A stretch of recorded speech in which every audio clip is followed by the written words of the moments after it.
तो स्वागत है आपका हिंदी टीवी के यूट्यूब चैनल पे। हिंदी टीवी के यूट्यूब चैनल को सब्सक्राइब कीजिए, बेल आइकॉन दबाना मत भूलिए। अगर आपको वीडियो पसंद आए तो वीडियो को लाइक करना और कमेंट सेक्शन में हमें ज़रूर बताना कि आपको वीडियो कैसा लगा है। आज हम चलेंगे एक रोमांचक सफ़र पर दक्षिण भारत के कर्नाटक राज्य में। दक्षिण भारत के कर्नाटक राज्य में एक जगह है जिसका नाम है धर्मशाला, जो कि एक शहर भी है वहाँ का। वैसे तो पुराने ज़माने में वो गाँव होता था, लेकिन समय के साथ वहाँ पर मंदिरों का इतना ज़्यादा विकास हो गया कि उसे शहर ही घोषित कर दिया गया।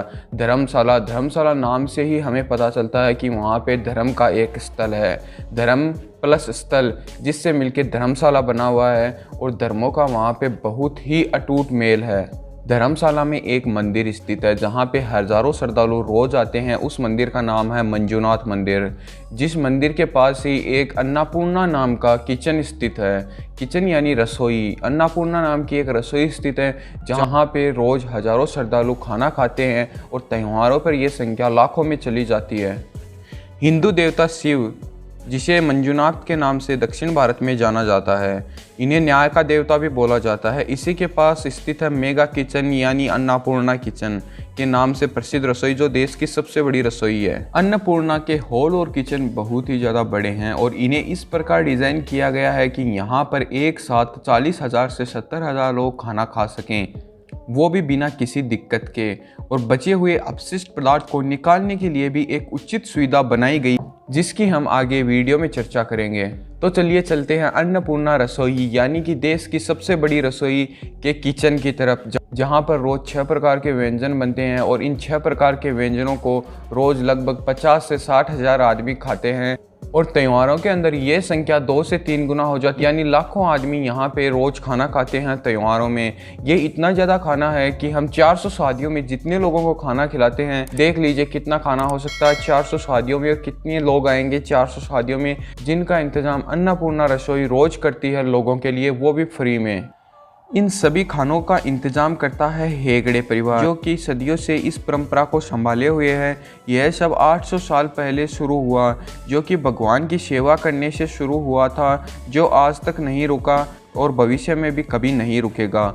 तब से अब तक हेगड़े परिवार की 21 पीढ़ियां बीत चुकी हैं और अब ये जिम्मेदारी डॉक्टर वीरेंद्र हेगड़े पर है, जिनके ऊपर जिम्मेदारी है कि विशालकाय रसोई से कोई भी भूखा ना जाए। तो रोज रसोई में खाना बनाने की शुरुआत सुबह सूरज उगने के साथ ही हो जाती है, लेकिन जब नवंबर महीने में 5 दिन तक चलने वाले लक्षद्वीप त्योहार को ज़्यादा मेहनत के लिए जल्दी काम करना पड़ता है और ज़्यादा भी करना पड़ता है। सबसे पहले किचन की साफ़ सफाई होती है और फिर सबसे महत्वपूर्ण व्यंजन की तैयारी होती है, जो कि है चावल। दक्षिण भारत में चावल बहुत ही ज़्यादा प्रसिद्ध है, इसीलिए चावल को बनाना तो बहुत ही ज़्यादा महत्वपूर्ण है। वैसे तो हिंदुस्तान में उत्तर भारत में लगभग लोग रोटियां खाते हैं, लेकिन दक्षिण भारत में चावल को बहुत ही ज़्यादा पसंद किया जाता है, वो भी नॉन वेज के साथ। वहाँ के हिंदू लोग भी नॉनवेज खाते हैं चावल के साथ, और चावल का और नॉनवेज का इतना ज़्यादा अच्छा मिश्रण है कि वो रोज़ इसका सेवन करते हैं। यहाँ पर रोज़ 6500 किलो चावल धोया जाता है और इसे बॉयलर में डालकर 4 से 5 घंटे में पकाना पड़ता है वहाँ के कर्मचारियों को। इतने ज़्यादा चावल होने के बाद भी इनकी गुणवत्ता में कोई भी कमी नहीं आती है। फिर बारी आती है सब्जियों की, जिसकी मात्रा 4000 किलो है और इसे 25 कर्मचारी एक साथ काटते हैं। वैसे तो यहाँ पर अभी आधुनिक मशीनें उपलब्ध हैं, लेकिन वहाँ के लोग बोलते हैं कि हमें पारंपरिक चीज़ों पर ही चलना चाहिए और पुरानी चीज़ों का हमें ज़्यादा से ज़्यादा इस्तेमाल करना चाहिए। यहाँ पर ज़्यादा से ज़्यादा सब्ज़ी हाथों से ही काटी जाती है और यहाँ की महिलाएँ सबसे ज़्यादा सब्ज़ी काटती हैं, जो कि यहाँ के कर्मचारी भी हैं और सेवा करने वाले लोग भी इसमें ही शामिल हैं। साथ ही 3000 लीटर सांभर तैयार किया जाता है और इसमें 45 किलो सांभर मसाला डाला जाता है, जो कि किसी चम्मच से नहीं डाला जाता हमारे घर की तरह। इसे चम्मच से नहीं डाला जाता, इसे सीधा बाल्टियों से ही डाला जाता है, वो भी 20-20 केजी की बाल्टियों से। साथ ही स्वादिष्ट व्यंजन जैसे कि 4000 लीटर रसम भी इसी के साथ तैयार होता है। दक्षिण भारत में नारियल बहुत प्रसिद्ध है, जिसका इस्तेमाल कई प्रकार के व्यंजन बनाने में किया जाता है। अन्नपूर्णा किचन में इस्तेमाल होने वाले नारियलों की संख्या होती है 1000 से 1600, जो कि त्योहारों पर बढ़ती जाती है आवश्यकता के अनुसार। इतने ज़्यादा नारियलों को लाना और उनको जगह जगह से मंगवाना किचन की कमेटी पर बहुत ही ज़्यादा महंगा पड़ता है, इसलिए वहाँ के ही बागानों में इसे उगाया जाता है, जो कि पीढ़ियों से उगाए हुए पौधों से प्राप्त होते हैं। इस खेती में हर साल 6 से 7 लाख नारियल आते हैं, वो भी बिल्कुल नेचुरल और पुराने तरीके से उगाए हुए पेड़।